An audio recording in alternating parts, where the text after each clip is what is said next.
이 시간에는 구약성서 전체를 역사적, 지리적 배경에 따라서 구약성서를 따라가도록 하겠습니다.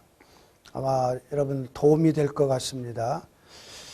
여기 나오고 있는 이 지도가 구약성서의 지리적, 역사적 배경입니다. 구약성서는 이 지도에 있는 이 지역을 떠난 적이 없습니다. 여기를 우리가 고대 근동 지역이다 이렇게 볼 수 있는데요. 여기에 있는 것처럼 페르시아만이 있죠. 페르시아만에서 유프라테스 강, 티그리스 강이 있고, 그 다음에 지중해가 있고, 갈릴리가 있고, 요단강이 있고, 사해바다가 있고, 홍해바다가 있죠. 그리고 나일강이 있습니다. 이집트에. 그래서 여기에 그 강을 중심으로 이렇게 보면은 초생달처럼 되었다고 해서 비옥한 초생달 지역이라고 그래요.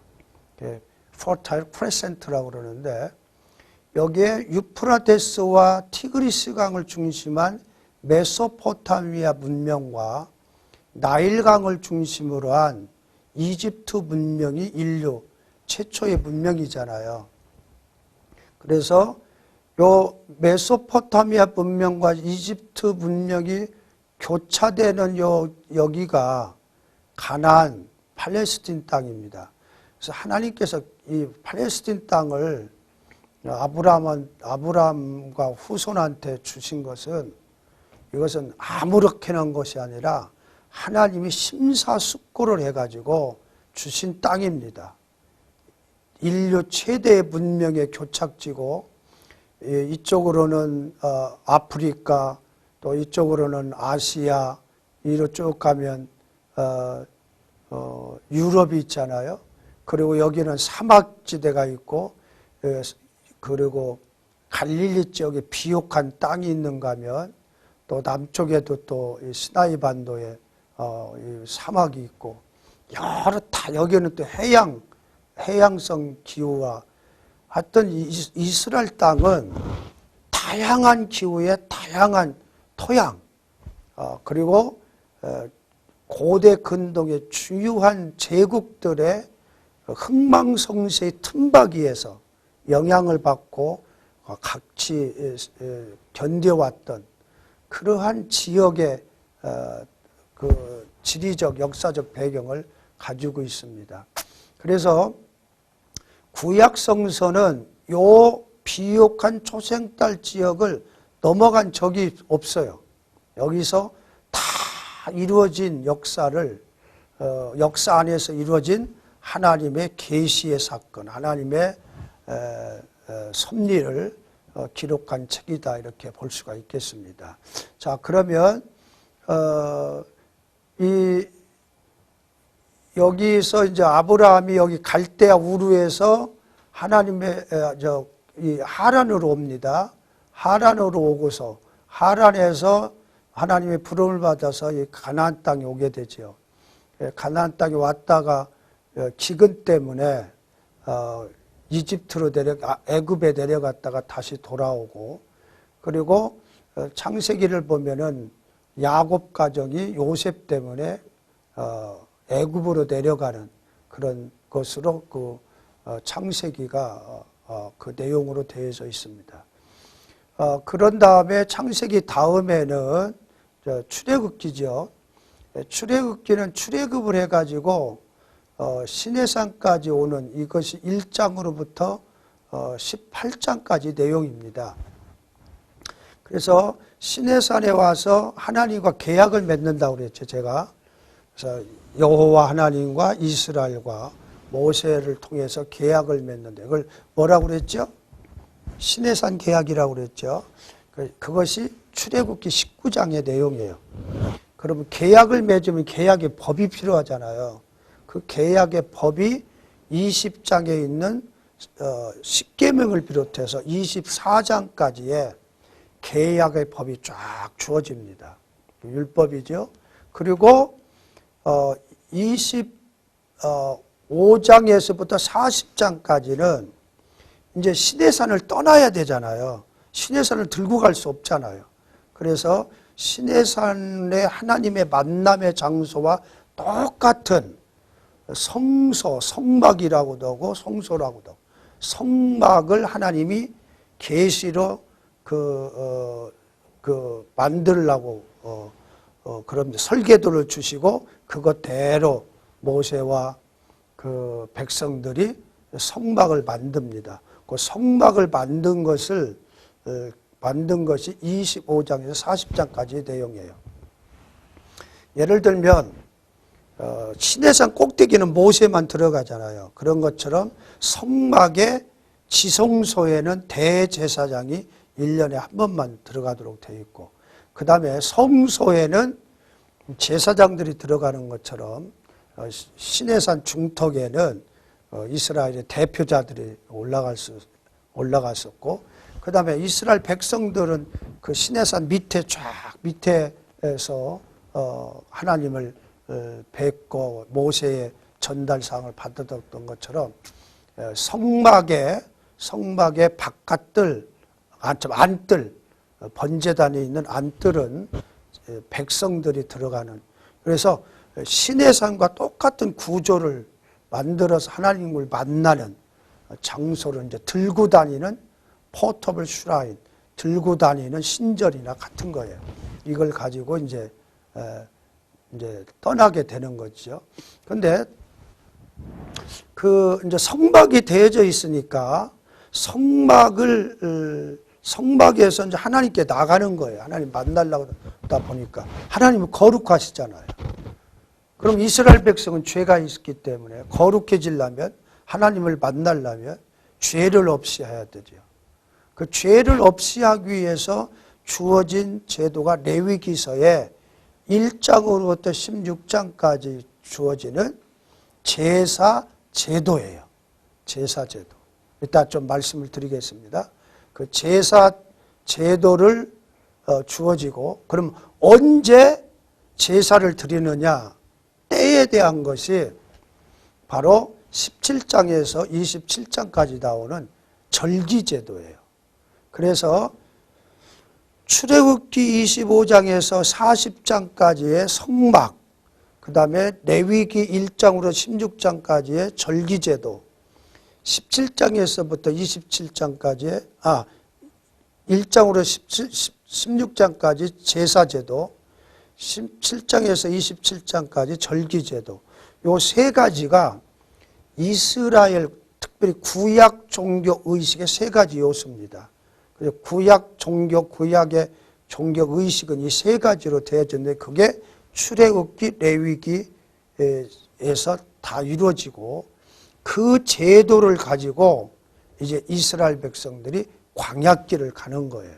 그 광야길을 가는 것이 바로 여기서 민수기서로 이렇게 이제 되어지는 것이죠. 그리고 이제 신명기서는 여기 요단 동편에서 이루어지는, 요게 바로 출애굽기, 이제 그다음에 레위기, 민수기, 신명기가 그 내용으로 하고 있는 그러한 역사적, 지리적 배경이라고 볼 수 있겠습니다. 한마디 말씀을 드리고 싶은 것은, 이스라엘 백성이 출애굽을 할 때 이 해안길이에요. 해안길. 블레셋길도 되는데, 이 해안길은 가면 한 달 정도 보면 이 가나안 땅에 들어갈 수 있어요. 하나님께서 가나안 땅으로 직접 가는 길은 블레셋 때문에 전쟁을 치러야 되기를 이유도 있지만, 이스라엘 백성들이 만약에 애굽에서 가나안 땅으로 직접 들어가 버렸으면요, 우리가 지금 가지고 있는 위대한 구약 종교는 없습니다. 그리고 이스라엘 백성 가나안 땅에 들어가자마자 애굽의 그 이방신, 이방 풍속에 젖어 있던 이 사람들이 그냥 그대로 들어가니까 가나안 종교 이런 거에 다 흡수돼 버리고 하나님 신앙이 있을 수가 없어요. 또 이쪽 그 수르길로 가도 이게 길이 있고 왕의 대로의 길로 가도 될 수 있는데, 하나님은 광야길로 이스라엘을 인도해서 40년 동안을 광야에서 방랑하면서 하나님만 의지하게 만들고 모세라고 하는 위대한 인물을 통해서 이스라엘 백성을 교육시키고 하나님의 율법을 주어지고 광야 40년 동안에 이스라엘 백성을 인도 보호하면서 이스라엘을 훈련시킨 거예요. 그래서 이스라엘의 위대한 종교인 야위즘이라고 해요.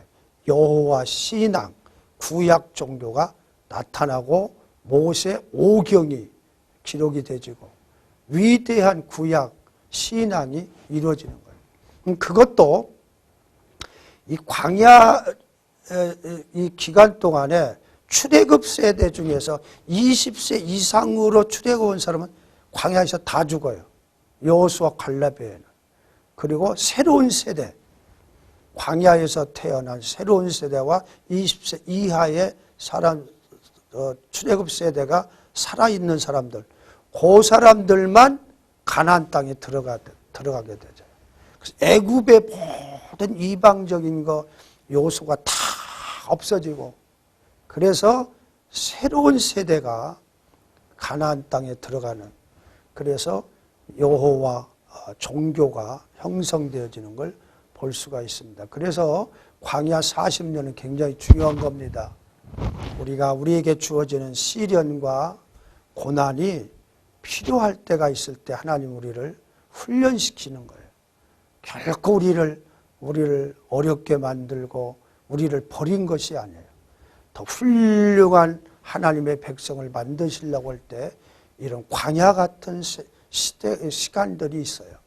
이때 하나님을 적극적으로 믿고 의지할 때 승리하면은 놀라운 신앙의 사람으로 바뀌어지잖아요.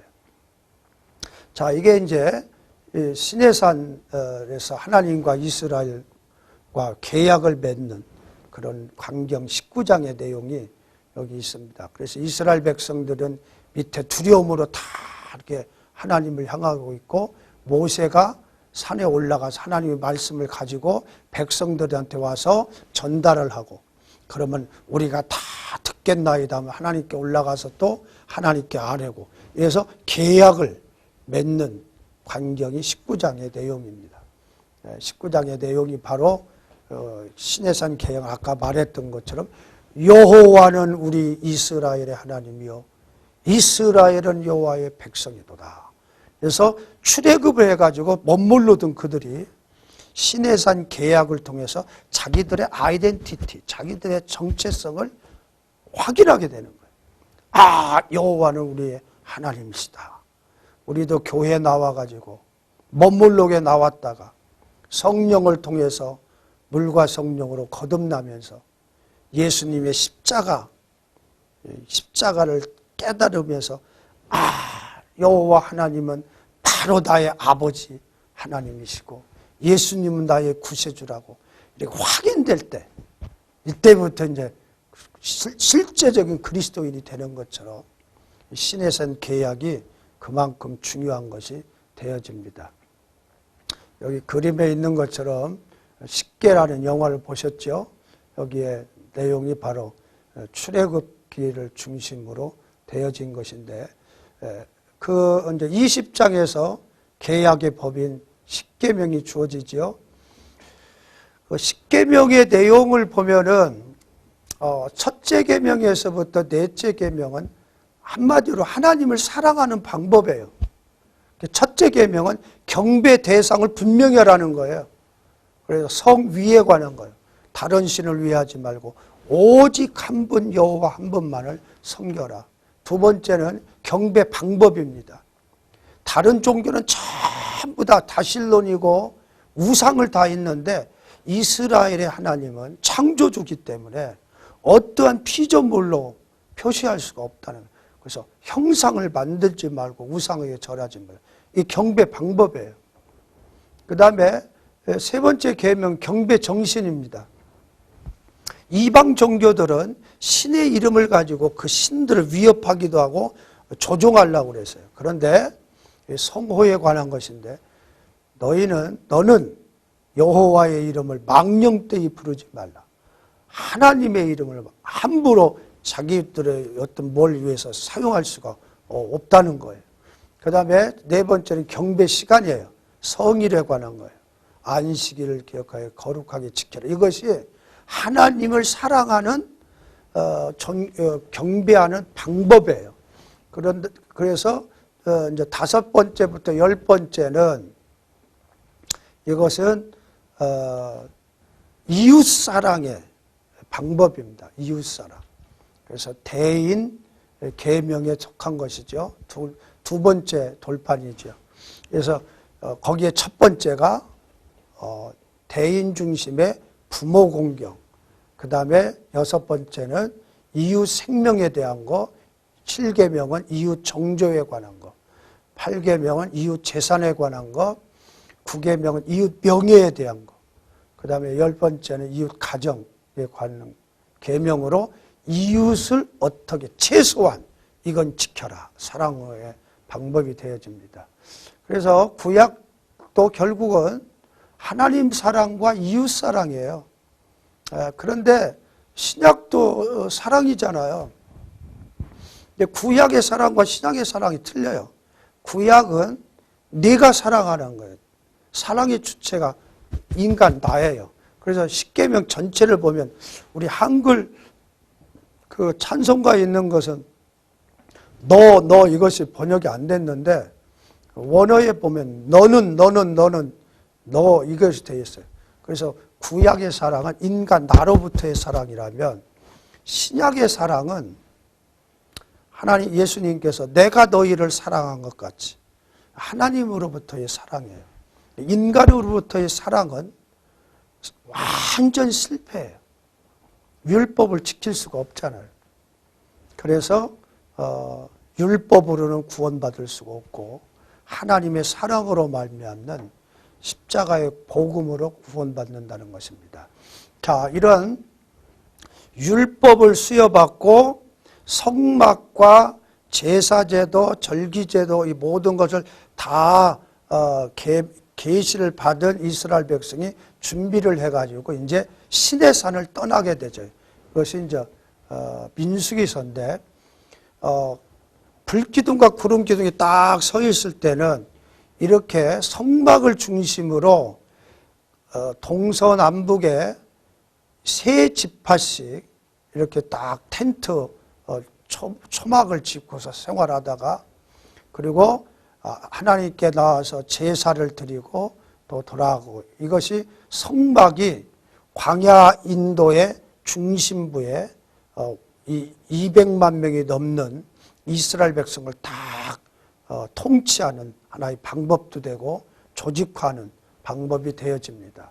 이러다가 이제 불기둥과 구름기둥이 이제 흔들흔들하면서 이제 떠나게 되면 여기 있는 것처럼 이런 행군 대열로 되어집니다. 법궤를 중심으로 여기 세 지파가 호위해서 가고 그 다음에는 성막의 모든 그 부품들 이런 것은 그 레위 족속의 무라리 족속과 게르름 족속이 이제 수레라든지 뭐 이런 걸로 끌고 가고 그것을 세 지파가 이렇게 호위를 하면서 쭉 이렇게 가요. 그 뒤에는 이제 고핫 자손, 레위 지파의 고핫 자손이 뭐 떡상이라든지 뭐 금촛대라든지 이런 그 성막 기구를 들고 손을 들고 운반을 하고 여기도 세 지파가 이렇게 보호하면서 호위하면서 가고 제일 후근으로 세 지파가 뒤를 따라서 쫙 행군 대열로 쫙 가다가 또 서야 될 때는 서면은 아까 보여드렸던 이런 성막 중심으로 텐트 초막을 치고서 거기서 생활을 하다가 또 가게 되는 이것이 민수기서의 내용이 되어집니다. 그래서 이 성막에 이것을 보면은 이스라엘 백성들이 이제 죄를 속하기 위해서는 양이라든지 소를 가지고 또 이게 이제 성막의 겉모습입니다. 그래서 여기 번제단이 있어요. 번제단 앞에서 흠과 티가 없는 양의 머리다가 자기의 죄를 만수해서 전부 전가시키면 그 죄를 뒤집어 쓴 양을 이쪽 북쪽에 와서 여기 잡는 데가 있죠.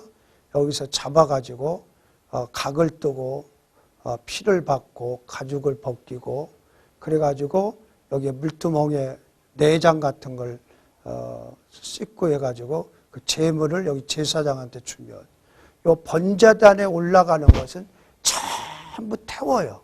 이걸 화제라고 그래요. 하나님께 드리는 것이고 또 제사장이 이 안에 들어갈 때는 피를 가지고 들어가는 걸 볼 수 있습니다.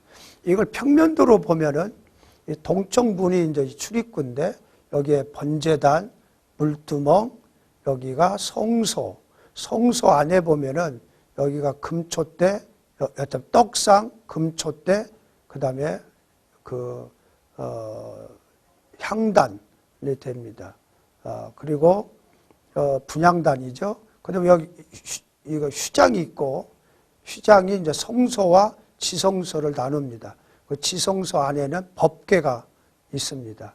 이 지성소 안에는 아까 말했던 것처럼 대제사장이 1년에 대속죄일 한 번 피를 가지고 들어가고 여기 성소는 일반 제사장들이 들어갈 수 있었고 요 성막 뜰에는 백성들이 들어올 수가 있는 이게 이제 성막의 내용이 되어집니다.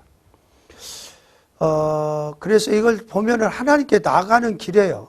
하나님께 나가는 길이에요. 대부분 십자가의 모습으로 인간이 거룩해질 수 있는 방법이 이 제사 제도고 여기 법궤에 뚜껑이 이제 속죄소라고 시은좌 하나님의 옥좌라고 그래서 하나님께 나가는 것을 의미하게 되어집니다. 이 성막이 후대에 예루살렘 성전의 근거가 되어지고 그거에 대로 이제 성전이 되어지는데 지금 빨간 줄 내려온 여기가 번제단이 되어져서 여기서 제사를 드려서 거창한 그런 것이 되어집니다. 그래서 아까 말했던 것처럼 구약 종교 의식의 세 가지 요소가 바로 거룩한 장소에 모입니다. 성복, 성소, 성막, 후대는 성전이죠. 그리고 거기에서 액션이 있어요. 거기서 제사를 드려요. 레위기에 나타나는 거죠. 번제, 속죄제, 속건제, 화목제. 이것은 피 있는 동물제사예요. 동물제사인데 이 화목제는 감사제, 서원제, 낙헌제를 나뉘어집니다. 그리고 곡물제사, 이것이 소제가 하나가 있어집니다. 그 다음에 이제 세 번째가 타임스, 절기 축제 때 이제 성소에 성막에 모이게 되는데 그래서 1년 내내 유월절, 오순절, 나팔절, 속죄절, 장막절, 안식일, 초수절, 안식년, 신년 이런 절기가 계속되어지고 이 절기 때 이제 성막에 모여서 제사를 드리는데 여기 유월절 다음에 이어서 무교절이 있어집니다. 이것은 이제 앞으로 레위기 공부를 하시게 될 때 여기서 구체적인 것을 공부를 하시게 될 겁니다. 근데 동물 제사는 피 있는 제사고 곡물 제사는 피 없는 제사, 소제가 하나가 있어져서 이스라엘은 이제 반 유목민은 반 농경민이잖아요. 유목민의 제사는 피 있는 동물 제사, 농경민 제사는 곡물 제사. 그래서 반 유목민이기 때문에 반 농경민의 제사가 함께 드려지는 걸 볼 수가 있습니다. 그래서 이스라엘 백성들은 성전에 절기 때마다 모여서 율법이 정하는 바에 의하여 제사장 주관하에 각가지 아까 번제, 속죄제, 속건제, 화목제, 소제, 제사를 드리는 것이 그들의 종교생활 전부였어요. 이것은 전부 이제 예수 그리스도에게 이루어지는 거예요. 그래서 예수님이 오셔서 성전을 헐어라. 내가 3일 만에 일으키겠다. 그것도 자기 몸이 성전인 것을 말하고 번제, 속죄, 속건제물, 화목제물로 우리 주님이 드려진 것으로. 그래서 예수님의 십자가의 그걸 설명하려면 레위기에 있는 성전 그리고 제사제도, 절기제도 이것이 전부 예수님을 가리키는 것이기 때문에 설명할 때 절대적인 필요가 있어집니다.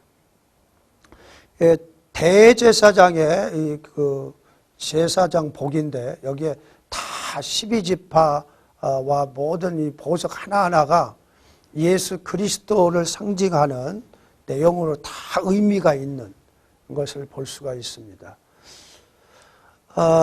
다시 한번 말씀드리면 그 가나안 땅에서 이집트로 내려가는 내용의 것이 이제 창세기라면 출애굽기는 애굽에서 시내산까지 오는 것이고 레위기는 이제 거기서 제사제도와 절기제도까지 이제 계시받은 것이고 민수기서는 이제 이 광야 마지막 요단 동편까지 이르는 여정을 거기서 일어난 하나님의 구원의 사건을 기록한 것이라면 신명기서는 요단 동편에서 모세가 죽기 전에 이스라엘 백성들이 가나안 들어가기 바로 전 5주간에 걸쳐서 시내산 계약과 율법을 쭉 강론하는 내용이 됩니다.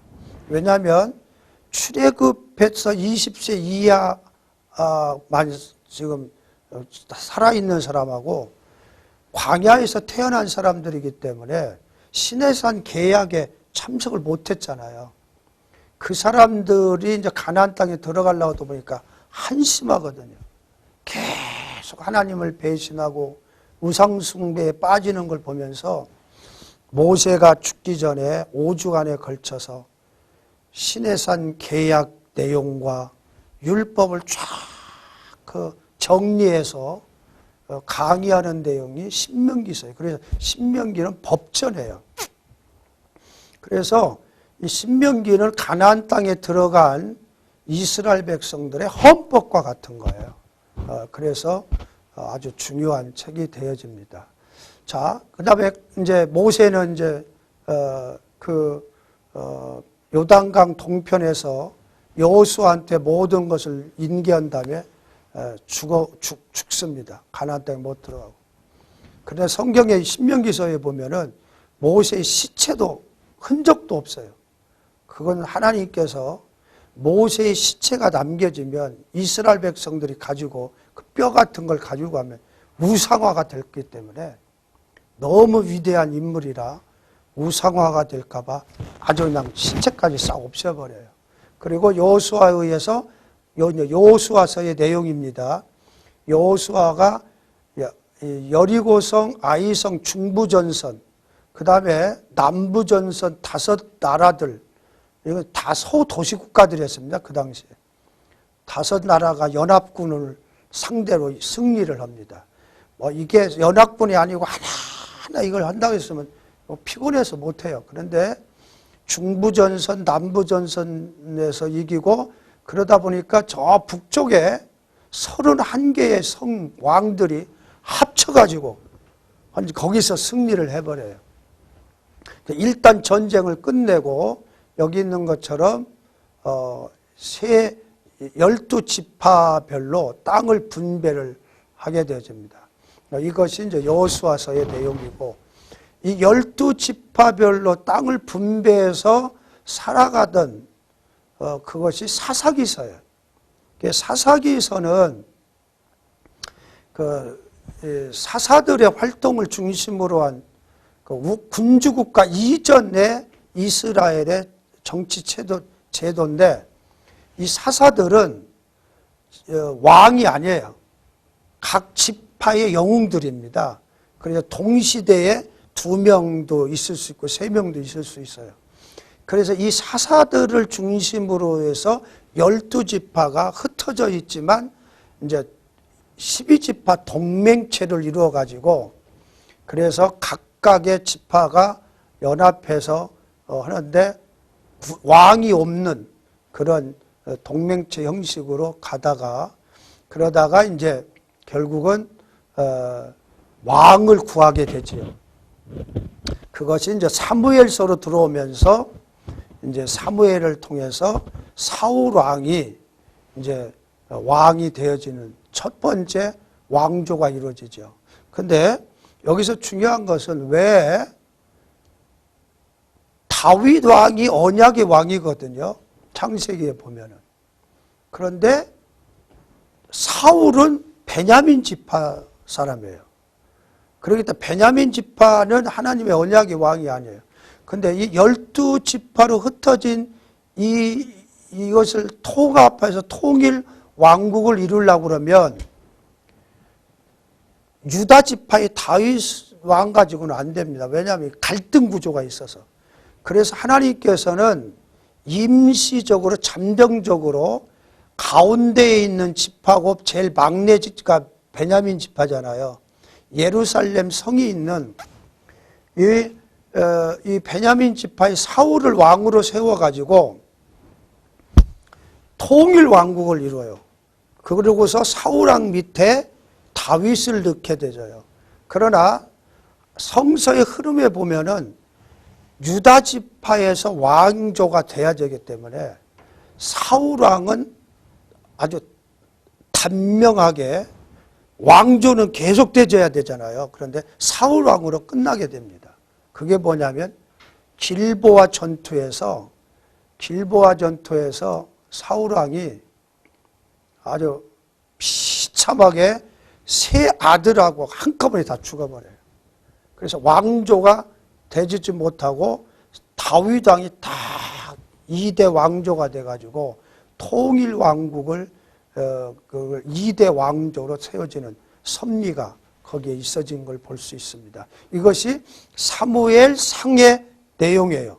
그래서 사울 왕조, 다윗 왕조가 되어지고 그 다음에 룻기서가 잠깐 나오는데 룻기서는 이 베들레헴 여기에 흉년이 들어가지고 모압 땅으로 갔던 나오미가 모든 남자들이 다 죽어서 며느리 룻과 다시 돌아와 가지고 룻이 보아스하고 결혼하는 내용이거든요.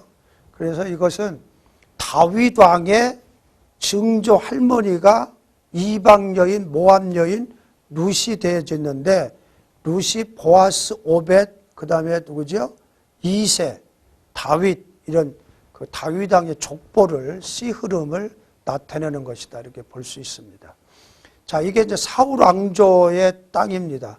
이렇게 되어져 있다가 이제 이 길보아 전투에서 사울과 세 아들이 죽음으로 사울 왕조가 완전히 끝나버리고 이제 다윗이 다 이렇게 왕이 돼가지고 하나의 제국을 이뤄요. 그래서 열왕기 하는 다윗 왕이 얼마나 위대한 왕이냐면 열왕기 하가 아니라 사무엘 하. 사무엘 하는 다윗 왕의 정치 일대기예요. 그래서 다윗 왕의 궁중실록이라고 볼 수 있어요. 얼마나 위대하게 전체를 해서 이렇게 큰 제국을 이루게 된 내용이 사무엘 하고요. 그 다음에 열왕기서에 들어가면 이제 사울 왕이 이제 늙어서 죽게 될 때 솔로몬 왕하고 아도니아하고 왕이 쟁탈전이 벌어지는 가운데서 이제 솔로몬이 왕이 돼가지고 이 다윗 솔로몬 때에 최고의 제국을 이룹니다. 그래서 이것이 이제 사무엘 상하, 그 다음에 열왕기 초반부가 되어지고, 그 다음에는 열왕기서에서 솔로몬이 죽자 북왕국 이스라엘 여로보암 왕, 남왕국 유다 르호보암 왕으로 남북 분열이 되어져요. 그래서 열왕기서는 북왕국 이스라엘, 남왕국 유다의 역사가 오버랩이 되면서 같이 기록되어져 간 내용이 열왕기 상하의 내용인데, 이 북왕국 이스라엘은 주전 721년에 이 아시리아에 의해서 멸망을 당합니다. 그래서 멸망당해서 아시리아 정책이 이 반란을 일으킬까봐 전부 흩어버려요. 흩어버려서 북왕국 이스라엘 사람들이 다 역사의 무대에서 없어져 버려요. 다 동화돼가지고. 참 이상하지요? 그리고 남왕국 유다만 남아요. 그러다가 남왕국 유다마저 바벨론에 의해서 1차, 2차, 3차에 걸쳐서 포로로 잡혀가게 되죠. 이것을 기록한 것이 열왕기 상하의 내용이 되어집니다. 그러나 포로로 잡혀가 있던 유다인들이 다시 돌아와야 됩니다. 왜냐하면 유다 지파 속에서 예수 그리스도가 태어나셔야 되기 때문에, 그래서 바벨론을 멸망시킨 페르시아 때 1차, 2차, 3차에 걸쳐서 유대인들이 돌아오게 되는데, 그것을 기록한 것이 에스라, 느헤미야서의 내용이 되어집니다. 그리고 에스더서는 뭐냐면 1차 귀환하고 2차 귀환 사이에 요 수산성에서, 여기 페르시아 궁이죠.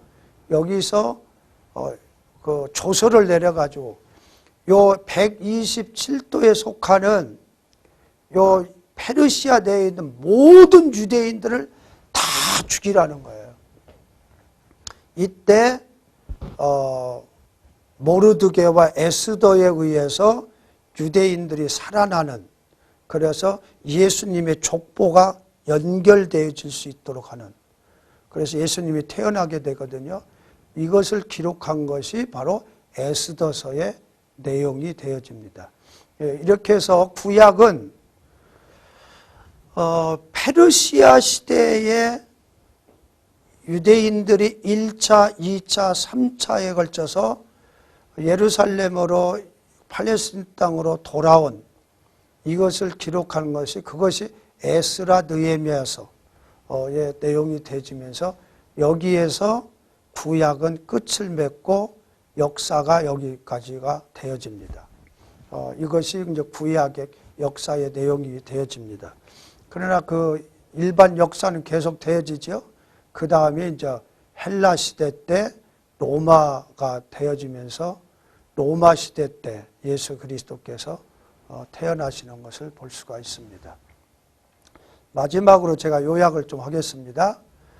총 남북 왕조를 합해서 주전 1050년에서 586년까지 기간 동안에 42명의 왕들이 있었습니다.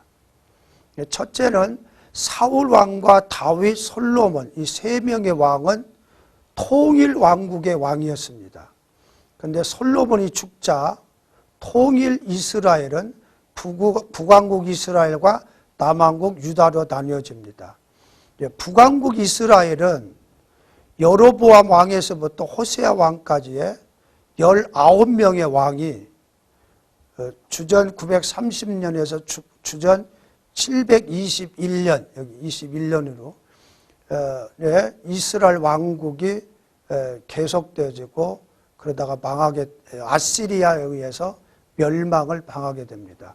그런데 재밌는 것은 북왕국 이스라엘은 왕조가 9이나 바뀌어요.